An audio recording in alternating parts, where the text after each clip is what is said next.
was my lighthouse. And I want to share this story in recognition of all that you are doing as a community to continue during this difficult time. It is not a foregone conclusion for any community to make it right now. And so I give thanks for all of the leaders among you and for each of you for the showing up that makes a big difference in other people's Sunday, in other people's spirit, in other people's lives, just by being you and showing up. So I guess it was 11 years ago, right about now, that I was living in Chicago and I had a 6-month-old, my first child. I'm from Austin, Texas. This is my home neighborhood that I'm in right now, but I was living in Chicago and it was winter and I was riding my bike to work. At the time, I was the literacy director for an organization called Open Books, which was the mission was spreading books and literacy all around the city. And we had a community center that we were about to we were about to have a grand opening the very next day. So I was riding my bike with great joy to work to get ready for this grand opening that I was going to MC. This was before I went to seminary, but I was feeling my call to ministry around leading a mission-driven organization and the opportunities to speak with people and get them engaged in a mission. And so I was riding my bike all bundled up, and it was raining just a little bit, but you all know in December, or it might have been November in Chicago, a little bit of rain is not bad weather. So I kept up my bike commute because I loved it. Small tidbit, I learned to ride a bike at age 19 because I was a very stubborn child. So I was joyfully making up for lost time as a bike rider. And I hit some railroad tracks and my bike just went right out from under me in downtown Chicago. And I put my leg down to brace myself and it was a bad decision. So in that moment, it's raining. I'm sort of sitting on a curbside in Chicago and I'm just stunned because I don't really know what is going on. I can tell I'm in some pain, but I'm trying to decide. I remember thinking in that moment, should I take a cab home? Should I take a cab to work? And I relate to that feeling right now with this pandemic and this year of 2020 when we've been a little bit stunned.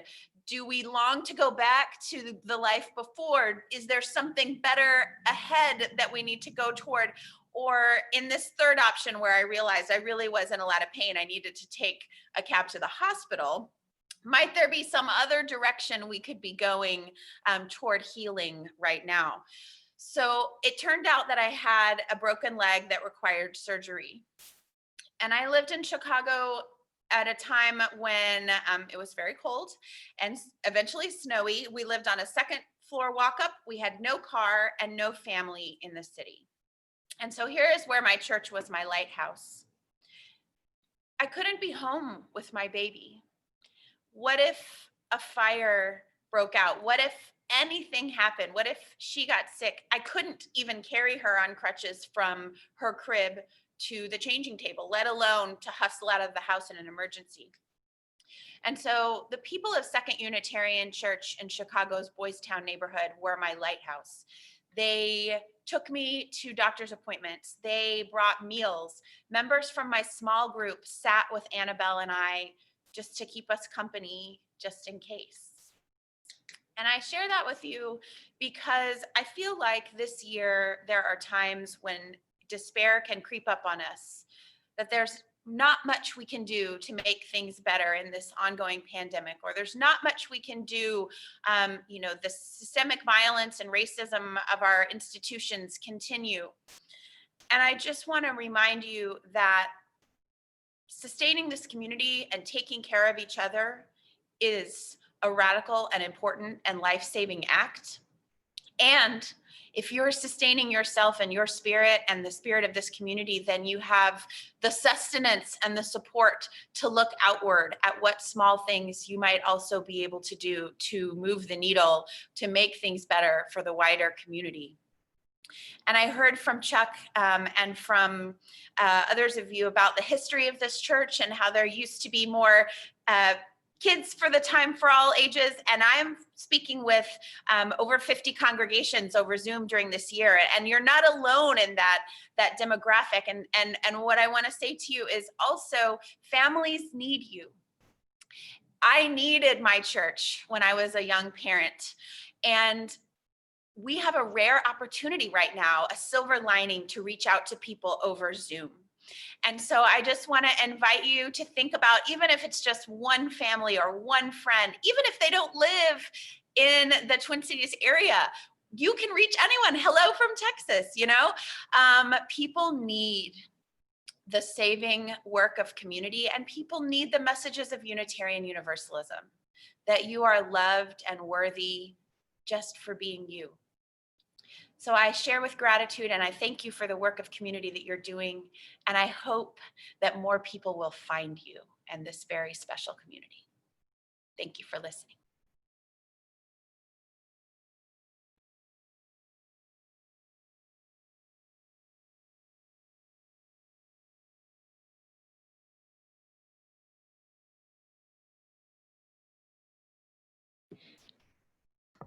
Oh, here you are. Yeah, here I am. So we have a reading, a poem. I don't know how to pronounce this first name. Is it Rainier or Rainier Maria Rilke? And it's called Go to the Limits of Your Longing. God speaks to each of us as he makes us, then walks with us silently out of the night. These are the words we dimly hear. You, sent out beyond your recall, go to the limits of your longing, embody me. Flare up like a flame and make big shadows I can move in. Let everything happen to you, beauty and terror. Just keep going. No feeling is final. Don't let yourself lose me. Nearby is the country they call life. You will know it by its seriousness. Give me your hand.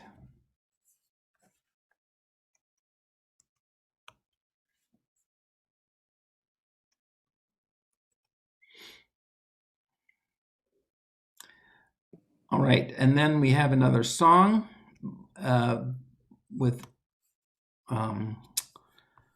Rev Erin's band. So I will share my screen again. And while he's working on that, I will tell you, this is the last time, this video, you're getting a sneak peek before it premieres next month, but this is the last time that I had my community in my home. And I really believe that letting people in spiritually or into your messy home is important. And so this is that last time before the pandemic hit. Started early. Hang on. Welcome to my house. Where is it? Oh, here it is. All right.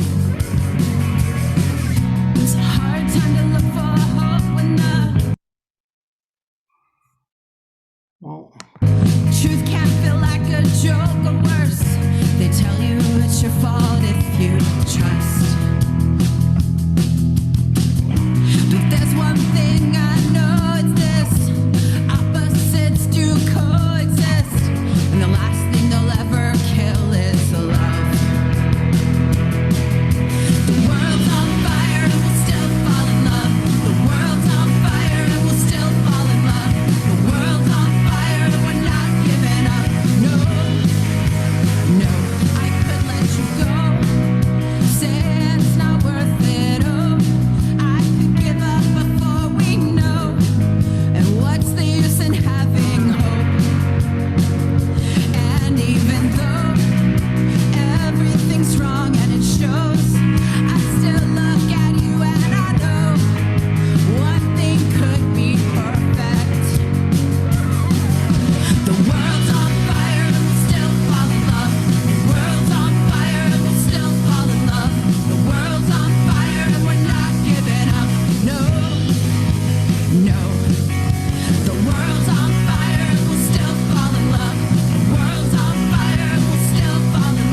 Thank you for letting me bring a little rock and roll into your Sunday. That song is the theme of life for me right now. How do we, as Unitarian Universalists, as people of faith, as human beings in 2020, recognize and not turn away from the struggle, the fact that the world is on fire, literally in some of our communities, which is just breaking my heart, and continue to find joy, to lean into love and beauty? How do we hold the complexity of all of this? And so that's what I want to talk about with you this morning and invite you to think about, because this is shared ministry, Unitarian Universalism. How are you doing that? How are you facing what's hard and finding your joy? We're going to talk about that today. So one little detail I forgot to mention in my Time for All Ages is that after I went to the hospital for my broken leg, I got my temporary cast, and the next day I went on some pain medication and emceed that opening day and of the Literacy Center, and the interns on my team bedazzled my cast for me full of jewels, and I wore a pink boa. And so that is kind of the theme here is how we show up even when there's struggle, and how do we put some beauty into our day, our lives, keep spirited.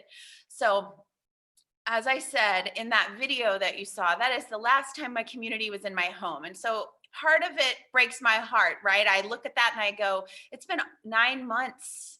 I've missed these people. I miss that closeness, all those people dancing together. I teach a Zoom Zumba class in this room, but I'm alone every Friday morning as I teach it, and the other folks are on the screen. I miss those hugs and being together. I wish I could reach through the screen right now and hug all of you. And at the same time, I look at that video and I feel fiercely determined. I know what we're fighting for. When we stay home and we wear masks and we take care of ourselves and each other, we are fighting for the ability to safely be together like that again. And we are fighting for our communities when we give, if we can up our pledges to the church, if we give of our time, whatever we can do to sustain these communities, because when people can be together again, they are going to need you, and they are going to need this community. So that video talks about the last thing they'll kill is love, and how we have faith and believe even in hard times. And I think there's some of that in the Rilke poem that you heard. Thank you, Chuck, for reading that. I think it's good to hear readings in multiple voices.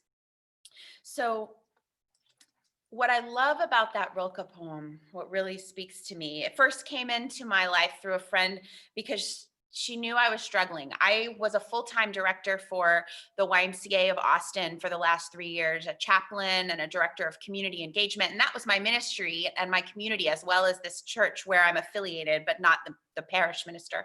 And I love that work. And then the Y has had to lay off most of its staff due to this pandemic. My role included was eliminated. And so it was heartbreaking.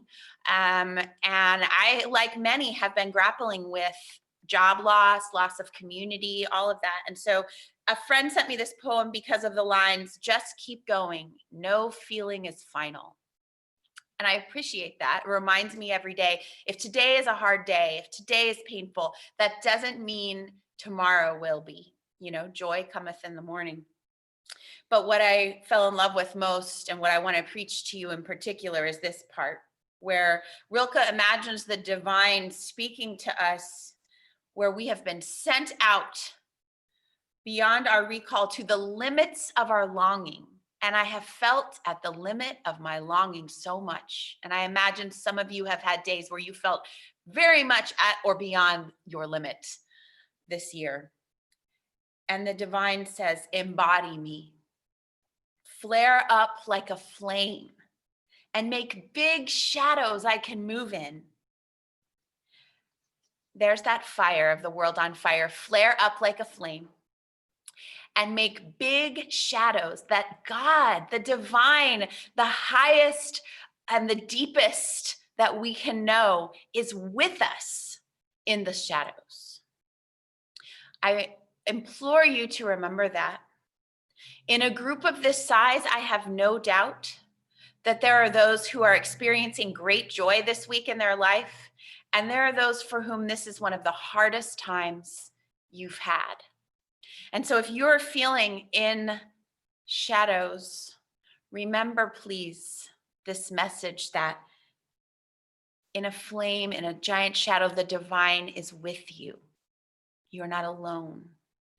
We need darkness, we need blackness to have stars. So much beauty comes in darkness. And I believe that one of the things we can do as people of faith and as Unitarian Universalists committed to anti-racism in particular is to reimagine the negative language that comes around darkness and blackness and really just look for opportunities to use darkness in a beautiful and a positive way in our language. And I like that about this poem, that the divine is in that darkness. So I've been clinging to that piece. And as I've been thinking about how to get through this time, what I often say to people in spiritual counseling, and so I turn and I say it to myself as well, what has gotten you through in previous hard times? We are so strong. We may not always feel that way, but in the moment, if you can look back at a time when you got through something difficult and ask yourself what helped. For me, the hardest time of my life prior to this year was when I lost my father unexpectedly when I was a young adult.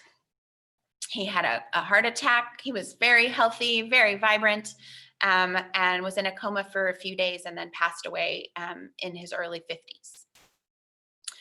And I write some of my songs about him and about the messages that I carry forth from him. But what I want to share with you today is some of the good memories from the time that he was in the hospital, which is weird to think about, right? Because it is one of the greatest losses. But at the same time, there was such beauty there. And here's what I remember. I remember the way my stepmom invited my mom into a circle of hands in the hospital room so that no one would be left out, despite pain and conflicts of the past. What a generous thing to do for my father's soon-to-be widow to invite his first wife into the circle. I remember my stepsister's aunt who brought me new flip-flops, the brand that I liked and everything, as a small gesture.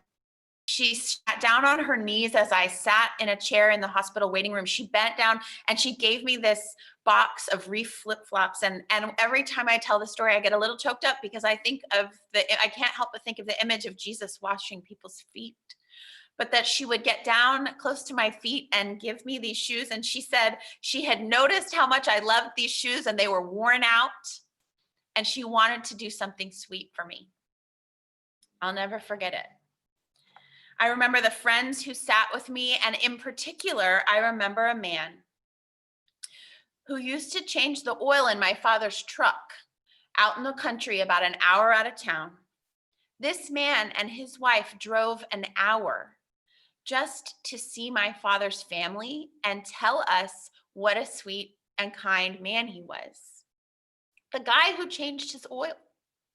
And I thought, I want to live that kind of life where I have roots deep enough that the person I encounter in a setting like that would know my name and would care. And how incredible to show kindness so that someone would want to come to your bedside in a time like that. I remember crying in the hospital chapel with people of different backgrounds and very much different theologies than me. Their love and faith got me through. And I want that for our Unitarian Universalist congregations. I want us to live into the truth and what we profess, that it's not that we need to believe all the same, but that we love fervently. And then lastly, I remember hoping that country music and fishing stories and barbecue smells that we brought into my father's hospital room would bring him back to life. They didn't, but they still bring life to me. Telling stories, remembering the music that he loved, they bring him back for me. And so as this has been a year of such grief, it has me thinking about what I hope for us.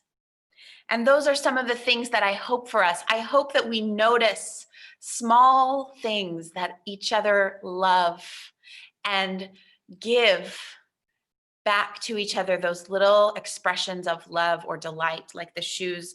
I hope that we will show up for people, for the workers in our community, for people who might seemingly go unnoticed, and appreciate them in return as they have been working and we have been working for each other.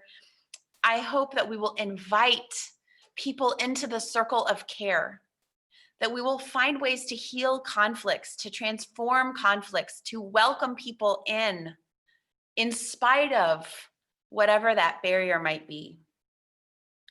And I hope that we will find little things like music and food and memories to bring us smiles and joy and laughter. I think sometimes we feel guilty about having happiness in the midst of so much pain. And that's not the way I want us to think about it. I want us to think of happiness and joy as sustaining spiritual practices to get us through struggle so that we may support one another.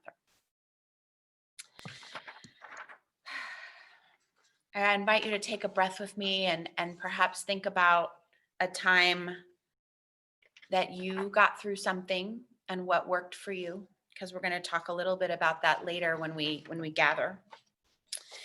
But to highlight that a little bit more, I want to go back to a sacred text and share what is my favorite, very small passage from the Bible. This is the Poverty and Justice Bible. Now, I grew up Unitarian Universalist here in Austin. I had very little exposure to the Bible. That was not a frequent text in my church life. And so I had some catching up to do, and frankly, I still do. But I got this version that the Reverend Dr. William Barber, I was told, uses. And he's a great justice leader in our nation. And I thought, well, if this is the Bible he's using, I want to check it out. And here's what it does. It highlights passages related to issues of poverty and justice. So I didn't make these highlights, they were there. So if you're looking, and I imagine that this congregation does care deeply about issues of poverty and justice, if you're looking for source material and spiritual sustenance around those topics, I recommend this version to you. But what I really want to tell you right now is a piece of Exodus. The feminist scholar Carol Myers argues that Exodus might be the most important book of the Bible, and I certainly feel like it's a relevant book to these times. In the story of Exodus, the Israelites are coming from slavery in a long, hard journey through the wilderness toward the promised land. I also feel at times that our world, this humanity of which we are a part, is in a wilderness, in a desert, trying to come through many pandemics, not just COVID-19, but pandemics of racism and violence, of economic destruction and environmental destruction. So I think there are ways that any of us may relate to this story. And here we are in chapter 15, the Song of Miriam. Verse 19 through 21. After the Israelites had walked safely through on dry ground, Miriam, the sister of Aaron, was a prophet. So she took her tambourine and led the other women out to play their tambourines and to dance. Then she sang to them. Now, when someone shared this passage with me in seminary, it changed my life, because for me, music is the spiritual practice of my life. And I was just blown away. Here were these people in this very hard journey. In this story, they could not have brought much. what could they carry and how hard things must have been. And here is Miriam, a female prophet. And every time I read this, I give thanks these days for the shattering of the glass ceiling recently with our incoming female vice president, who lifted up in her acceptance speech joy. I heard her mention a return to joy. And so that Miriam, not only was she a prophet, but I want to lift up to you two letters, a two-letter word. Miriam was a prophet, so she took her tambourine. Not Miriam was a prophet, but she had a tambourine. Not Miriam was a prophet and oh, they looked the other way while she got out her tambourine. Miriam was a prophet, so she got her tambourine. So the women got out to dance. So she sang to them. And so to me, what this story reminds us is that even in the hardest times, we as leaders, and I think of you as leaders in your community, we as leaders must lead with joy, must find the tambourine that is authentic to us and bring it on this difficult journey. So for me, my tambourine might actually be a tambourine or a microphone or a bass, but what is the tambourine for you? What is the joy practice that you could bring into this time and share with others? Maybe it's gardening, maybe it's a walk, maybe it's rescuing dogs. I hear from a lot of you whose animals are bringing joy into their life right now. It could be sports, it could be anything. What is your tambourine? And have you found a safe way to share it with other folks? I know it's hard to be apart, but we've got to connect with each other. We've got to take care of each other, and sharing our joy practices is one of the most important things we can do. So I invite you to think of yourself like Miriam, a prophet in our time, and to think about what you might bring into the desert to bring joy and how you might share it with others. What is your tambourine? Thank you for listening. I believe we have a closing hymn. So for those of you like me for whom music is the thing, we'll have one more. And this is from an orchestra out of New York that has found a way to record across the miles. And it is just beautiful. I don't know how they do it. I'm still learning on a lot of this like technological music stuff, but it's wonderful. So I invite you to sing along and rise in body or spirit. Yes, I will share this. I will share my screen, and this is a song you all know. And Kathy and I and Emily put together our version and shared it a few weeks ago. But this is a very excellent version.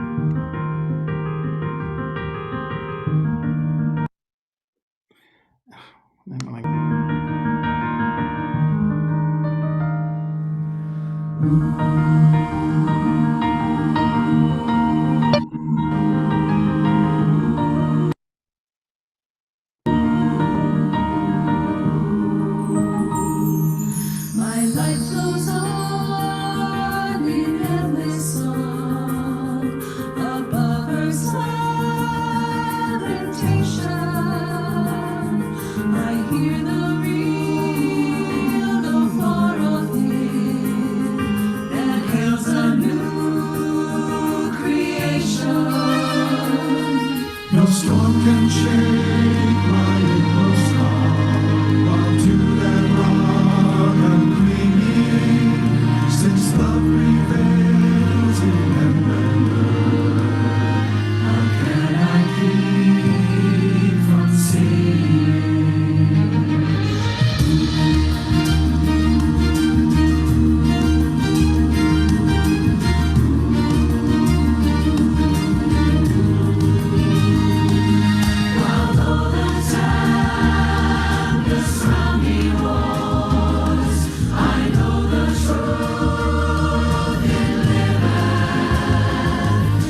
first I learned to love it, no storm can shake my inmost calm. I hear the music ringing, it sounds an echo in my soul.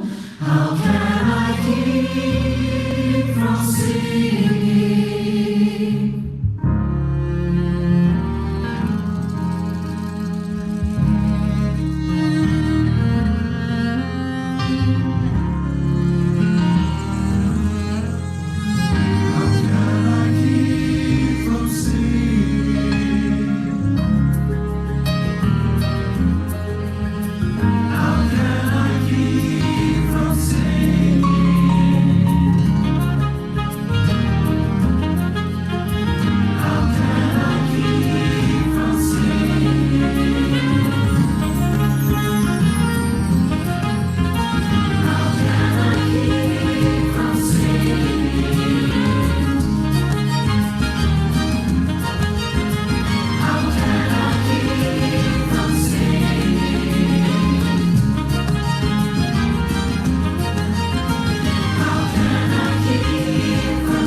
Do we have a chalice to extinguish as I do this benediction? Yeah, you can go ahead and do the benediction here. I always imagine kind of, in Wildflower, we do kind of a chalice of the hands. So I'm going to do that during the benediction. If you'd like to imagine your own, you're certainly welcome. So the flame that we've carried together in this time, we will continue to carry as we go into our week. I love the idea that while our time of worship is ending, our time of service is reimagining and beginning again for the week ahead. Will you take your hands, and this is invitation, always invitation and consent for these things, but I invite you to put your hands out. If you have someone in your house whose hand you can hold, what a gift. I appreciate the ability to hold a hand now more than ever. But if you're alone, reach out and imagine whose hand you will hold when the opportunity is safely there again. Spirit of life and love, mystery beyond all naming, I give thanks for this day. I give thanks for this community of people, that I have even the opportunity to be with them and that they may stay connected to each other during this time. How can we keep from singing? May we cling to the rock that is our faith. May we know the Spirit. Some call it music, some call it the divine. Whatever name you have for it, may we stay connected to the spirit of love and joy, even as our world is on fire. May the sick be healed. May the lonely be felt in love and comfort. May we be known to each other in love. Amen, and blessed be.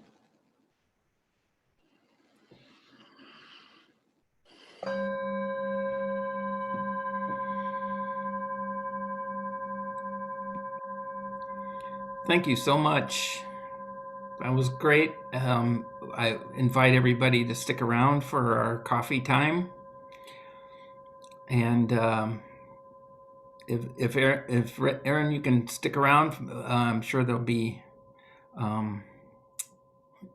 congregational engagement as you are willing to do that. So Yes, so happy to stay. Thank you again to Chuck for being such a wonderful partner in putting things together and running things. And y'all are welcome to share as you normally do. And I'm happy to know what your tambourine is if anything comes to mind.